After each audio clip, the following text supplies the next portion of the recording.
கருட புராணம். மரணத்திற்கு பின் நடப்பது என்ன? கருட புராணம் கூறும் ரகசியங்கள். வணக்கம் நண்பர்களே, நமது ஆதியந்தம் சேனலுக்கு உங்களை வரவேற்கின்றோம்.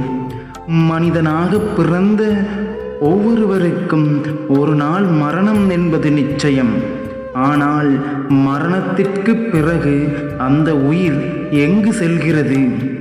ஆன்மா சந்திக்கும் சவால்கள் என்ன? இதை பற்றி பகவான் விஷ்ணு தனது வாகனமான கருடனுக்கு விளக்கியதுதான் கருட புராணம். ஒருவரது உயிர் பிரிந்தவுடன் அந்த ஆன்மாவை அழைத்து செல்ல ஜமதூதர்கள் வருவார்கள் என்று கருட புராணம் கூறுகிறது. உடல் மறைந்த பிறகு ஆன்மா தனது வாழ்நாளில் செய்த பாவ புண்ணியங்களின் கணக்கை சுமந்து கொண்டு யமலோகம் நோக்கி ஒரு நீண்ட பயணத்தை மேற்கொள்கிறது. இந்த பயணம் மொத்தம் 47 நாட்கள் நீடிக்கும். வழியில் வைதரணி என்ற பயங்கரமான நதியை கடக்க வேண்டும். தர்மம் செய்தவர்களுக்கு இந்த நதி எளிதாக இருக்கும். பாவிகளுக்கு இது பெரும் துயரத்தை தரும். பாவங்களும் தண்டனைகளும். யம தர்மராஜாவின் சபையில் சித்திரகுப்தன் ஒவ்வொருவரின் செயல்களையும் வாசிப்பார்.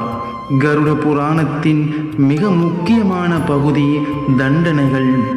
பொய் சொல்பவர்கள், ஏமாற்றுபவர்கள், பெரியோர்களை மதிக்காதவர்கள் என ஒவ்வொரு குற்றத்திற்கும் தனித்தனி நரகங்கள் உண்டு.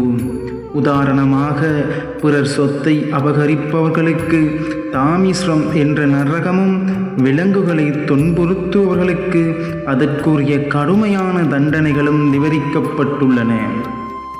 இது பயமுறுத்துவதற்காக அல்ல, மனிதன் அறநெறியோடு வாழ வேண்டும் என்பதற்காக சொல்லப்பட்டது. கருட புராணம் என்பது வெறும் தண்டனைகளை மட்டும் சொல்லவில்லை. ஒரு மனிதன் எப்படி வாழ வேண்டும், எந்தெந்த தானங்கள் ஒரு ஆன்மாவை நற்கதிக்கு அழைத்துச் செல்லும் என்பதையும் தெளிவாக கூறுகிறது. இறுதியில் ஆன்மா தனது தகுதிக்கு ஏற்ப மறுபிறவியோ அல்லது மோட்சத்தையோ அடைகிறது. இந்த தகவல் உங்களுக்கு பிடித்திருந்தால் மறக்காமல் ஆதியந்தம் சேனலை சப்ஸ்கிரைப் செய்யுங்கள். உங்கள் கருத்துக்களை கீழே பகிருங்கள்.